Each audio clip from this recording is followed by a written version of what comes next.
Pues muy buenos días, hermanos y hermanas. Quisiera pensar que sí son los del programa de Avanza, nuestros hermanitos, y los guías de ellos, que es lo que nos ha diezmado bastante hoy. Pero también puede ser que hay un poco de desánimo, un poco de lucha, hay un poco ahí de algunos que sí podrían estar con nosotros ahora. Oremos para que el Señor pueda traer ánimo. Al final del año a veces vienen estas situaciones un poquito de aflojar un poquito nuestra vida cristiana, y a través del año hemos tenido todos sin duda luchas, sentimos un poco de desánimo, un poco de lucha en nuestras vidas. Que el Señor nos ayude. Mientras cantábamos yo estaba pensando cómo me ha ayudado ese canto esta mañana. Estoy bien con mi Dios. Estos días que han pasado no he estado del todo bien, no me he sentido del todo bien. De paso, pues ustedes saben, pasó el día famoso de recordar a nuestros seres queridos, aunque los recordamos cada instante, pero no deja de afectar las ocasiones también que se vienen en el camino. Y así es que por favor oren por este servidor. Viene el tiempo más difícil, ¿ya? Viene el cumpleaños de 2 de mis hijos, 23 de noviembre, 13 de diciembre, eso es alegre aparentemente, pero para nosotros como familia no es tan alegre que se diga. 18 de diciembre sería nuestro aniversario de boda, 31 de diciembre fue cuando la internamos y el 15 de enero fue cuando el Señor la recogió. Está haciendo un poquito de mella eso en mi corazón, y le estoy abriendo ahora mi corazón para no pasar aquí simplemente, ¿verdad? Hablar y hablar. Quisiera que oren por este servidor. Y ahorita mismo agradecería si uno de ustedes, tal vez Julio, pasa y ora por este servidor, que el Señor me ayude también en la presentación del mensaje. Hermanos, ¿por qué no nos ponemos de pie y en un acto de fe extiende su mano derecha hacia acá, hacia el hermano Roberto? Él ha sido una persona que creo que a todas las familias de esta iglesia nos consta que sabe estar en las buenas y en las difíciles. Y hoy que Él nos está diciendo que tiene un tiempo difícil, ¿por qué no ponemos su vida en las manos del Señor? Saben ustedes que el enemigo quiere desanimar, derrotar a hombres valientes como este, porque están en la brecha, están en el frente de batalla. Así que oremos de todo corazón. Señor, esta mañana, como iglesia, como tu cuerpo, Señor, reconociendo que tú eres nuestro Dios, nuestro Señor, nuestro guía, y tu Hijo Jesucristo es la cabeza de esta iglesia. Queremos, Señor, en este sentir, poner la vida del hermano Roberto Munguía en tus poderosas manos, Señor, y que tú, Señor, devuelvas ese ánimo, esa alegría, ese deseo de trabajar en él, Señor. Que tú, Señor, lo hagas sentir acompañado siempre, Padre. Que tú, Señor, puedas poner en él esa fuerza extra para seguir siendo de ánimo para tantos como lo ha sido. Te pido, Señor, por su vida. Te pido, Señor, por sus momentos en público, por sus momentos en solitario, Señor, por sus momentos cuando tiene que dar palabra de ánimo a otros, cuando tiene que orar por otros. Te pido por este momento, Señor, en que nos trae la palabra. Te pido que tú lo bendigas siempre, Señor, en todo momento. Gracias, Padre. En Cristo Jesús oramos. Amén. Pueden sentarse. Gracias, Julio. Estamos y esperamos no cansarles, no aburrirles, siempre revisando un poco la historia de la iglesia. Aunque ya pasó el mero acontecimiento, 31 de octubre de los 500 años de la Reforma Protestante, todavía nos faltan algunos otros temas que queremos cubrir hasta por ahí por el segundo sábado, o el segundo domingo, de diciembre. Vamos a estar ya concluyendo con esta temática, y el diciembre 18 es, Julio, Vamos a tener un tema fascinante, la más grande historia, repasar la historia de nuestro glorioso Señor Jesucristo. Ahora, hoy quiero compartirles algo sobre la llegada del Evangelio a América Latina. Quiero animarles para que dentro de 8 días, alguien que sabe de la historia de la iglesia en Guatemala, venga y nos comparta un poquito. Me refiero a Pablo Cibulca. Es un gran expositor, conoce la historia de la iglesia en Guatemala. Y ustedes dirán, ¿y para qué están repasando eso? Van a ver cuánto es de utilidad conocer la historia. Espero que a estas alturas ya están conscientes de la importancia que tiene la historia. Pero hoy es un poquito más general cómo llega el Evangelio hasta América Latina. Ustedes recuerdan que la reforma se da en Europa y allá se queda una buena parte del movimiento. Antes de la reforma protestante, que comienza más en serio, el 31 de octubre de 1517, en 1492, ¿recuerdan ustedes qué pasó? Los viajes de Cristóbal Colón, que iba para otro lado, para las Indias Orientales, y llega accidentalmente, decimos nosotros, pero realmente dentro del plan soberano de Dios, llega a América y se implanta en América el catolicismo, tal y como lo conocemos hoy. Ahora, la reforma protestante, es decir, el movimiento religioso en Europa, ¿cómo llega hasta nosotros? Quisiera contarles un poquito de eso más adelante, pero antes quiero que leamos un pasaje, porque yo voy a estarles hablando un poquito ahora de unos hombres que se les conoce con el nombre de colportores bíblicos, es decir, que van y llevan la palabra por todos lados ahí. Pero antes de eso, quiero que leamos un pasaje bien conocido en la carta segunda a los tesalonicenses. Abran conmigo la carta segunda a los tesalonicenses y leamos un tan solo versículo ahí. Abran sus Biblias o enciendan sus celulares, como sea, pero busquen una versión bíblica ahí para que leamos este versículo. Solo es uno que me sirve de base para lo que les voy a decir ahora. Note lo que dice. Por lo demás, hermanos, orad por nosotros para que la palabra del Señor corra y sea glorificada, así como lo fue entre vosotros. Repito otra vez el versículo. Por lo demás, hermanos, orad por nosotros para que la palabra del Señor corra y sea glorificada, así como lo fue entre vosotros. Estamos en la segunda carta a los tesalonicenses.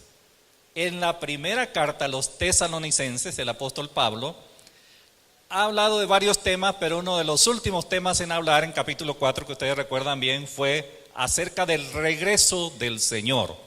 El Señor viene otra vez a llevar su iglesia.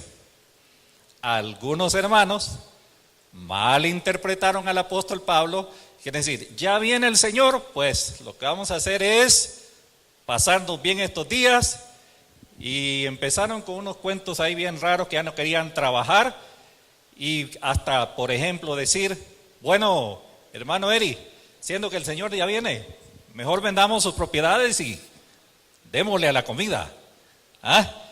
Algunos la agarraron de una forma bien rara, los hermanitos ahí, y Pablo más adelante les va a decir que el que no trabaja, que tampoco qué. Ustedes me han interpretado mal lo que él estaba diciendo, la venida del Señor. Sí, el Señor viene, pero entre tanto, lo mejor que podemos hacer es predicar el Evangelio, es edificar la iglesia, es gozarnos en el Señor.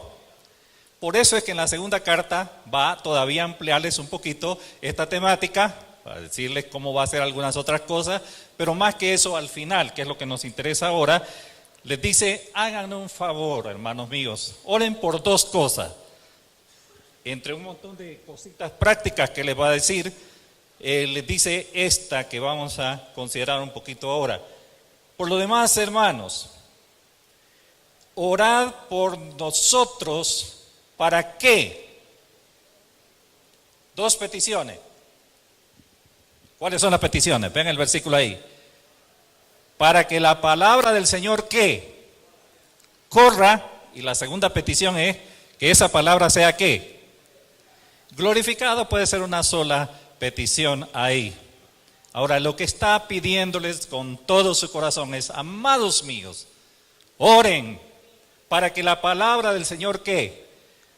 Corra. Es obvio que está hablando en lenguaje simbólico ahí de correr, porque la palabra no tiene pies para correr, ¿verdad? No podemos tomarla literalmente que ahí va la Biblia caminando, porque no tiene pies, obviamente.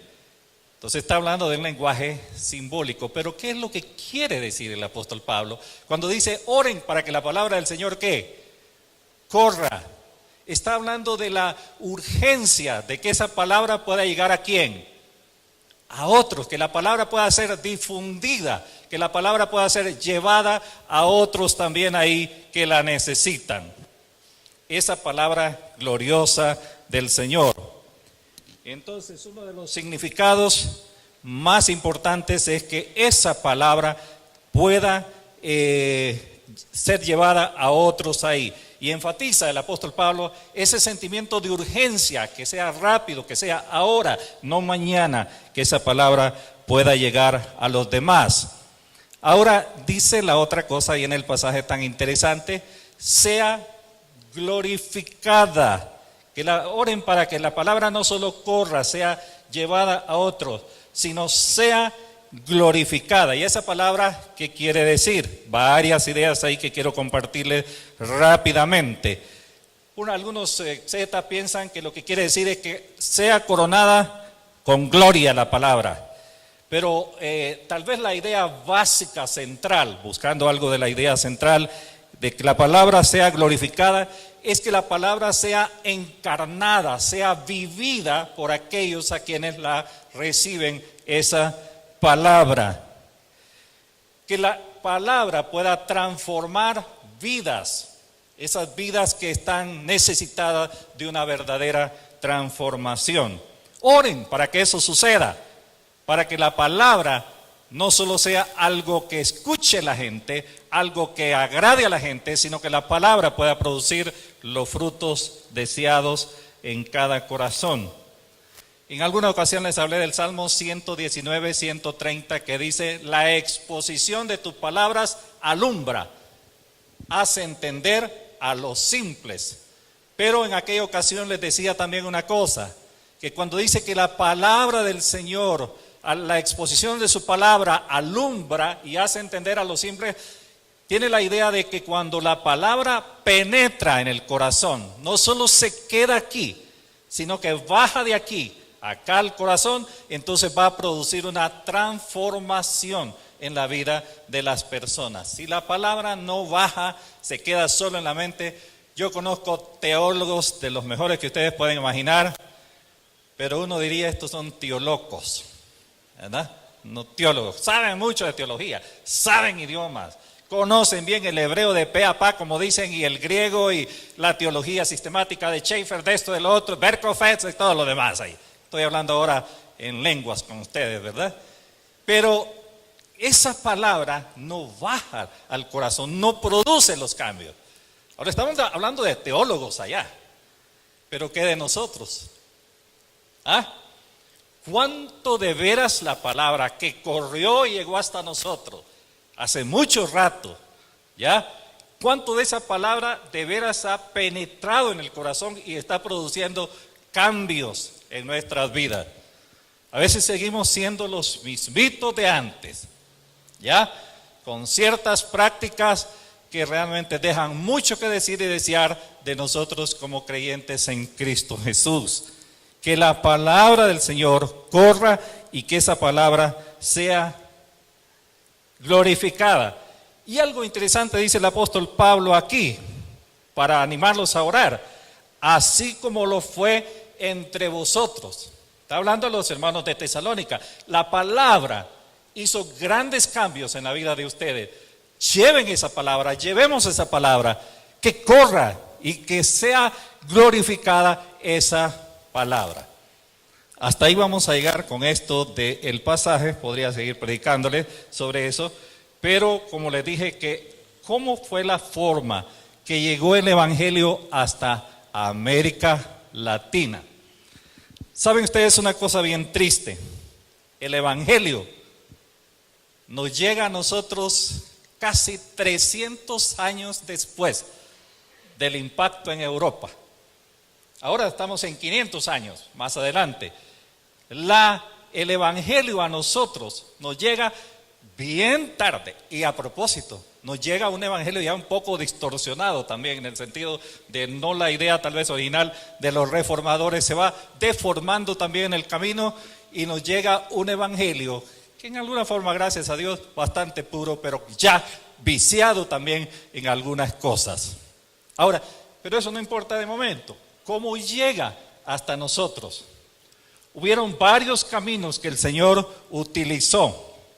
Por ejemplo, les voy a mencionar algunos de esos caminos que Dios utilizó para que el Evangelio llegara hasta nosotros en el día de hoy. Bueno, estamos hablando de nuestro continente, América Latina, y un poquito América del Norte. ¿Cómo llega a América del Norte? A través de inmigrantes que llegaron allá, y ustedes conocen un poco más de esa historia, de eso tal vez nos va a contar un poco más don Pablo. Pero a nosotros, en este lado del continente, ¿cómo nos llega? Como sucedió en Europa, sucedió aquí en América Latina, en nuestro medio, entre nosotros, varias cosas que vale la pena no ahora discutir, no ampliar, no es el propósito, pero ustedes recuerdan que después de la conquista se dieron en América Latina muchos movimientos de independencia, al grado que Guatemala se independizó ¿cuándo? 15 de septiembre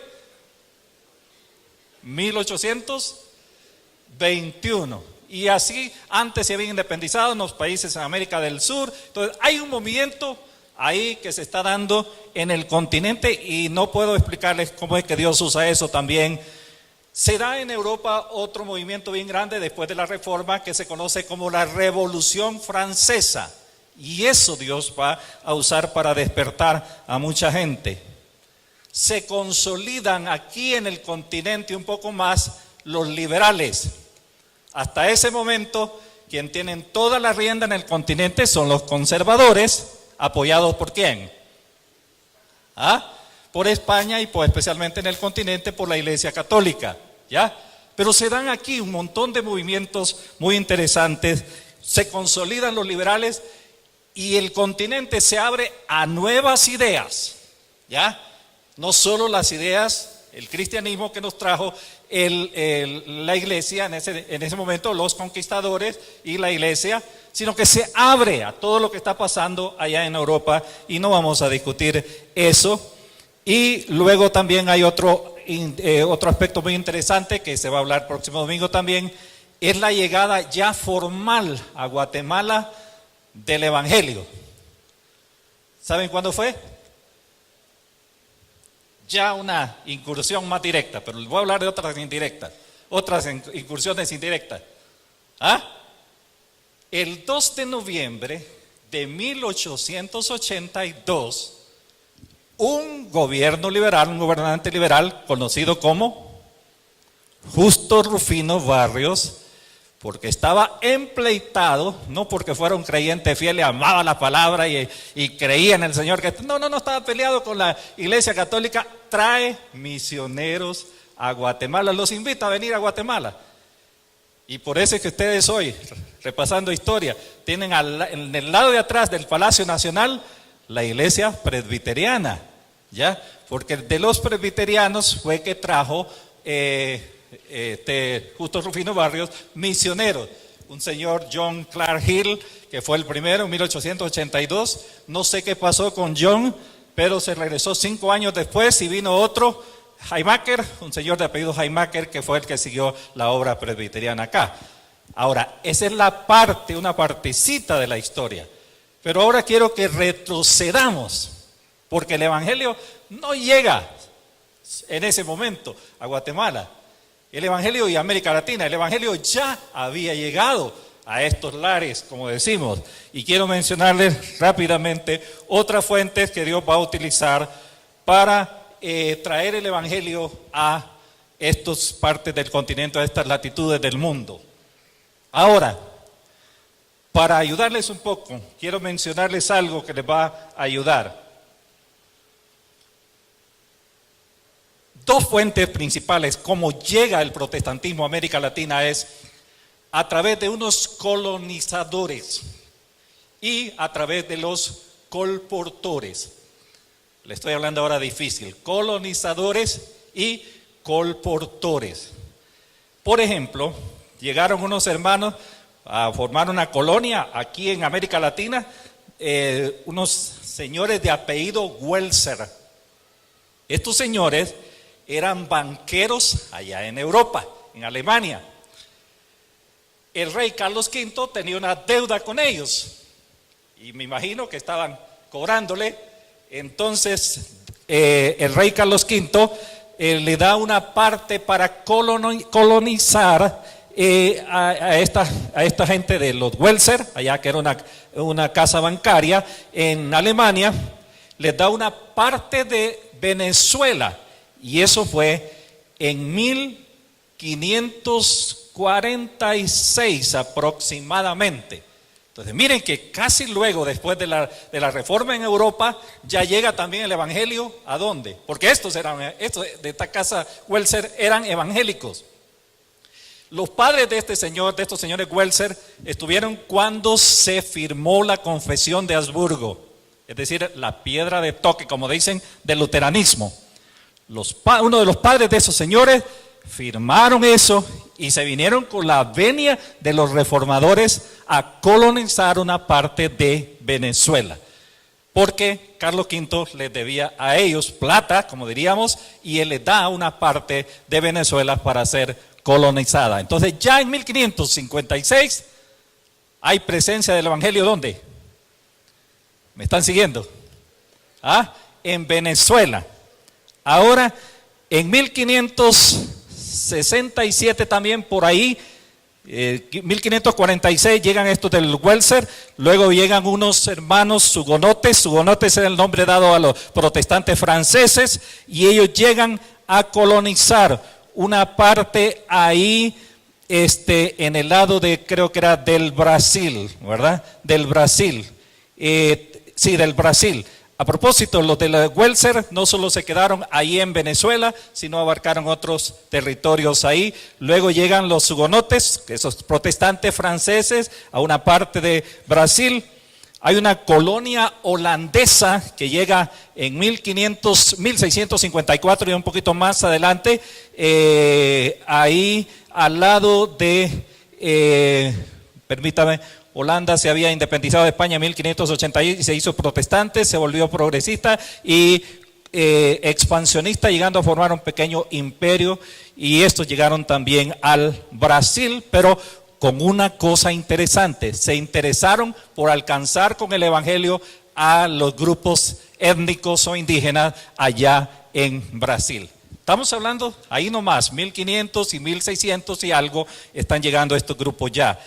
Una colonia escocesa que hizo un intento de establecerse, y eso fue en 1700 aproximadamente, de establecerse en Panamá, pero solo tardaron 2 años porque aparentemente el clima húmedo y todo lo demás ahí no les cayó bien y tuvieron que irse, regresarse, esto y que lo otro. Ahí, a propósito, ¿saben lo que lo detuvo a mucho tiempo a Estados Unidos abrir el canal de Panamá? Lo mismo, las plagas, el clima húmedo y todo eso, fue bien difícil la construcción del canal de Panamá.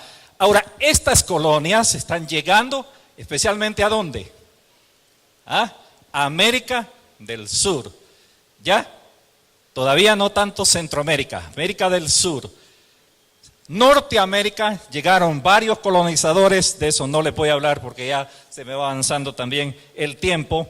Pero luego de estos colonizadores que ya les he mencionado, llegaron los colportores. Algunos de ellos simultáneamente llegaron también al continente. Y ustedes tienen en su boletín de hoy. Ahí ustedes, ¿quiénes son los que se mencionan ahí? El boletín de hoy. Dentro de los colportores más reconocidos, Diego Thompson, Francisco G. Pensotti, Federico Crowe. Esos son los colportores. ¿Quién es un colportor? Ya se los mencioné. Hombres cristianos que iban por todos lados y donde iban su interés era poner las escrituras en las manos de ¿quién? De las personas. Ahora, wow. Sí, ya vemos. Ok, los colportores, poner la escritura en las manos de las personas. Ok, pero aquí hay un problema. En el continente todavía el analfabetismo es bien alto. Sigue siendo alto en Guatemala. Hay países que tienen 0.2% de analfabetismo. Guatemala tiene un porcentaje alto y en muchos países de América Latina es bien alto todavía. Entonces los colportores dicen, nada casi podemos hacer solo poniendo ¿qué? Las escrituras en la mano si no saben leer. ¿Ya? Y ellos usaron en América del Sur un método de enseñanza muy interesante, que es famoso ese método, lean en las redes algo sobre eso, que se conoce con el nombre de método lancasteriano de enseñanza. Lancaster era un señor inglés que inventó un programa de educación muy bueno. Y estos colportores se valen de eso también. ¿Para qué? Para esparcir ¿qué? La palabra. Junto con poner las palabras, la palabra de Dios en las manos de las personas, usaban el método lancasteriano para poder enseñar al pueblo a leer. A tal grado que llegaron a tener una fama enorme. Estaba leyendo algo interesante que solo en Argentina, por esto llegaron a Argentina, anduvieron por todo el continente y llegaron a Guatemala también. Ahora, ellos usaron el método y algunos gobiernos de América del Sur lo adoptaron en un inicio como un método bueno para enseñar al pueblo. Habían, dicen, como unas 100 escuelas que seguían el método lancasteriano allá en América del Sur. Diego Thompson, Francisco G. Pensotti, ustedes tienen algo de la historia, ahí son los que van a traer el mensaje a estos lugares también, llegando hasta Guatemala. Un dato muy interesante que ustedes no lo tienen ahí relacionado con Diego Thompson, estoy hablándoles de eso ahorita. Dice que en 1827 llegó a México este señor de apellido Thompson, llegó a México, donde vendió 3,000 Biblias y 4,000 Nuevos Testamentos en un espacio de 3 años. Ahora escuchen este dato. Se calcula que durante toda la época colonial, que ya habían pasado como 300 años, ¿ya? Fíjense bien, en 300 años, ¿qué había pasado? Se calcula que durante toda la época colonial, que llevaba ya como 300 años aproximadamente, llegaron a México solamente 2,000 Biblias y muchas de ellas en latín. Y Thompson, en un lapso de 3 años, había, dice, puesto en la mano de las personas 3,000 Biblias y 4,000 ¿qué? Nuevos Testamentos. Estos hombres iban por todo el continente. Ahora, solo un detalle de Pensotti, que no recuerdo si está ahí en las notas que tienen escritas ustedes. Dice que él anduvo también por varios lugares en América Latina, América del Sur, en Perú, fue perseguido y puesto en la cárcel por 9 meses por propagar, estar repartiendo la Biblia. Y en 1892 se estableció estratégicamente en Guatemala, donde visitaba los países centroamericanos. Recuerden que en 1882 llegan misioneros de los presbiterianos. Ahora Pensotti está esparciendo la palabra en todo Centroamérica. En 1890, que vamos a ver eso el domingo próximo, se funda en Estados Unidos la Misión Centroamericana y ellos van a traer el Evangelio a varios países de América Central. Pero antes de eso, ya Pensotti, ya Thompson habían puesto la palabra ¿en quién? En la mano de muchos aquí, especialmente en Guatemala y toda América Central y América del Sur. Y luego hay datos ahí de Federico Crow, ese joven que llegó también a Guatemala. Ese estuvo más por el lado de las Verapaces, ustedes tienen la información ahí, pero la que no tienen es de un hombre llamado William Cornelius. ¿Quién vive ahí por la zona 7, por la Mateo Flores? ¿Quién conoce el colegio William Cornelius? Pamela no está hoy aquí, pero Pamela fue maestra ahí en el William Cornelius. Miren que aquí en Guatemala hay institutos con el nombre de Pensotti, Federico Crow, hay también, ¿verdad? Y también existe uno de nombre William Cornelius. Le comparto un poquito de la historia de William Cornelius. Vivió aquí en 1568, fíjense bien, aquí en Guatemala. Y en 1574 fue llevado por la Inquisición a México. Eran los tiempos difíciles en Guatemala. Fue llevado a México por la Inquisición. ¿Qué es la Inquisición? Ahí investiguen en el internet. Y el protestantismo estuvo controlado hasta el siglo XIX aquí en estos lugares. Durante el gobierno, y esto es un dato muy importante para ustedes, de Mariano Gálvez, 1831, 1837, el tiempo de Mariano Gálvez, se dio el primer decreto de libertad de culto aquí en Guatemala, ¿ya? Porque estamos ahora hablando un poquito de Guatemala, pero fue anulado posteriormente por Rafael Carrera, que fue presidente de facto hasta que falleció el 14 de abril de 1865. Así que hay presencia ya en América Latina desde antes de ¿qué? De la venida, con el respeto de nuestros queridos hermanos presbiterianos, antes de la venida de los presbiterianos ya había presencia, ya Dios había abonado el terreno en Guatemala y en América Central. Cuando llega la misión centroamericana también ya hay en alguna forma terreno abonado. ¿Por medio de quién? Por medio de los colportores. Ahora, vamos cerrando ya. ¿Qué aprendemos de ellos? Porque aquí si hablamos y hablamos y hablamos y hablamos, nos quedamos ahí patinando en eso. ¿Qué aprendemos? ¿Recuerda la petición de Pablo? Hermanos, oren para que la palabra de Dios, ¿qué? Corra, sea llevada a otros. La misma petición es para, sin duda, la que tenemos que estar pidiendo nosotros. Señor, permite que tu palabra, ¿qué? Corra, que las personas tengan acceso. Bendito sea Dios. En Guatemala ya hay palabra de Dios en los diferentes idiomas. Y aquí tenemos a Vidal que trabajó en el idioma tectiteco. Y no está Pedro Zamuc hoy, que ha trabajado en otro de los idiomas aquí en Guatemala. Que esa palabra pueda correr y pueda llegar a las personas en su propio ¿qué? Idioma. Pero sí es un reto grande. Pero saben ustedes una cosa, el pasado sábado, el antepasado ahora, sábado, los servidores hicieron un pequeño esfuerzo, pero gran esfuerzo de llevar palabra. Fuimos ahí al hospital de accidentes del Seguro Social y los hermanos llevaron un paquetito muy lindo en el que iba una Biblia, un pachón, iba también un cepillo, iba pasta y se lo llevaba, una toalla bien bonita y se lo llevamos ahí a los pacientes. Oremos para que esa palabra ¿qué? No solo sea llevada, sino que también esas personas y usted y yo, al abrir la palabra, Dios pueda ¿qué? Transformar nuestras vidas realmente, hermanos.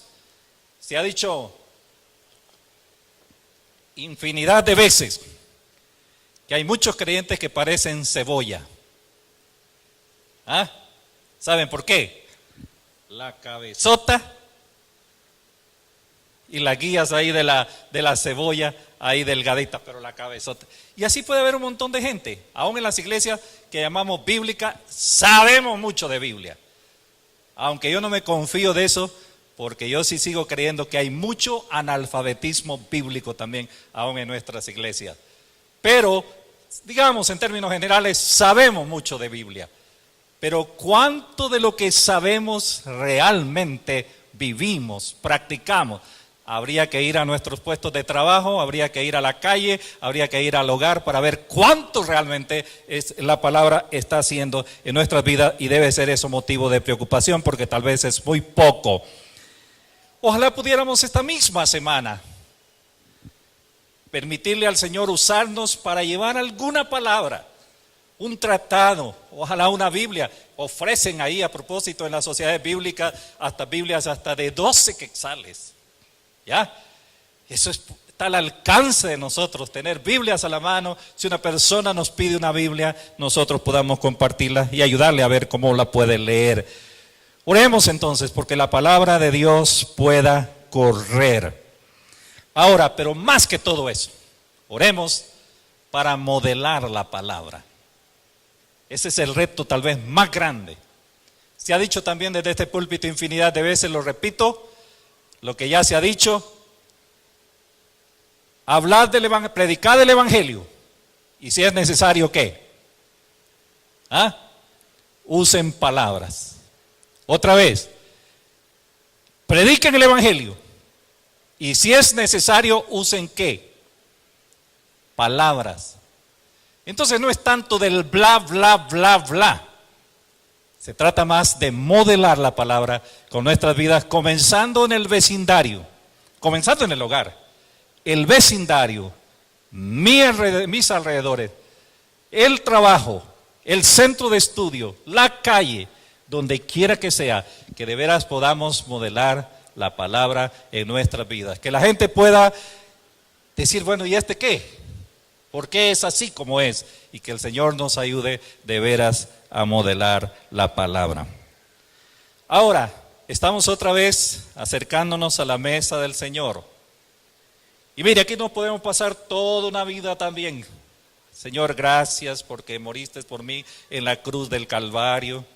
Yo soy tu hijo, esa sangre preciosa me ha limpiado, te amo, quiero servirte, que esto y que lo otro. Está bien, porque eso es el sentido también de la cena del Señor. Pero piense en esta misma hora: Señor, gracias porque otros se interesaron. Miren que aunque nosotros no lo creamos, hay infinidad de personas que influyeron en el camino de la vida para que el evangelio llegara hasta nosotros. La responsabilidad es nosotros ahora servir de vehículos para que el Señor, o de medios para que la palabra de Dios siga corriendo. Piense al participar de la cena: ¿cuántos en Guatemala aún, o a mi alrededor, todavía no han oído de tu palabra? Nosotros nos escudamos siempre en decir, esta gente está ya cauterizada su conciencia, no quieren oír. No, mire, hay gente necesitada ahí a nuestro alrededor, aunque quiere estudiar la Biblia. Y otros se nos adelantan, llegan los testigos de Jehová o llegan los mormones para ofrecerles que si quieren estudiar la Biblia. Y nosotros, que Dios los bendiga, hermanitos mormones, ¿verdad?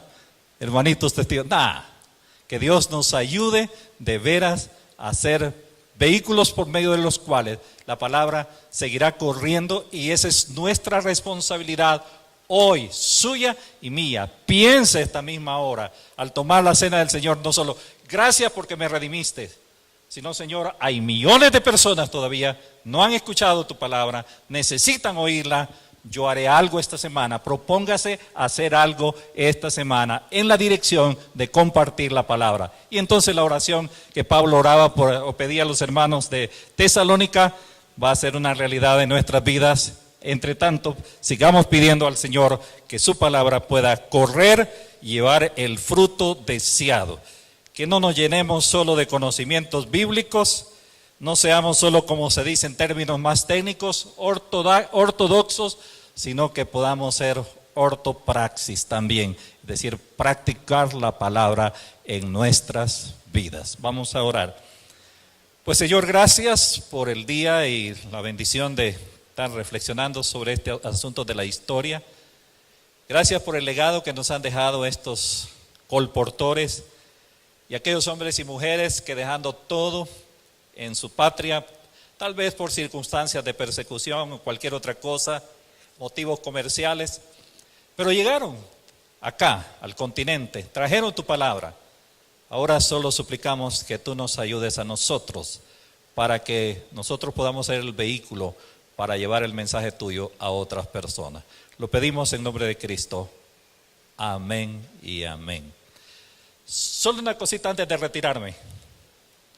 Se me vino a la mente ahorita que oraba. No estaba orando con todo el corazón, ¿verdad? Pero ¿saben cómo llegó la misión centroamericana a Centroamérica? ¿Ah? Unos señores adinerados de Estados Unidos vinieron a trabajar a Costa Rica en el cultivo de café. Obviamente vinieron con sus familias. Y unas señoras, las esposas de algunos de esos hombres que tenían plata y que vinieron a Costa Rica, querían comunicarse el evangelio a las personas, eran creyentes. Y no hallaban cómo, porque ni sabían el idioma. Oraron y enviaron una nota allá, avisaron a sus iglesias en Estados Unidos, oren para que puedan venir misioneros, nosotros también vamos a apoyar aquí todo eso. Y oraron. La iglesia del Señor, Scofield, Ciron Ingerson Scofield, recibió una de esas cartas y fundaron en 1890 lo que se conoce como la Misión Centroamericana. Y como en Costa Rica, de allá había salido la iniciativa, allá llegaron primero. Aquí a Guatemala, si ustedes quieren saber, vénganse el próximo domingo o compran una Biblia de los 100 años que tiene una parte de la historia de la iglesia aquí en Guatemala. Pero interesante, Dios usando siempre personas, en este caso mujeres interesadas de tener un estudio bíblico allá en Costa Rica, mandan aviso a Estados Unidos manda misioneros ahí para Centroamérica. Se forma la misión centroamericana y 2 años después, 1892, vienen los primeros misioneros a Centroamérica. Creo que llegaron primero a Honduras, Costa Rica, luego a Honduras en 1896 y 1899 Guatemala, y aquí estamos contando la historia, eso de la misión centroamericana. Todavía seguimos inquietos. ¿Y la bíblica? ¿De dónde viene? Vengan a la clase también, que el Señor les bendiga. A la clase de escuela dominical que estamos estudiando historia.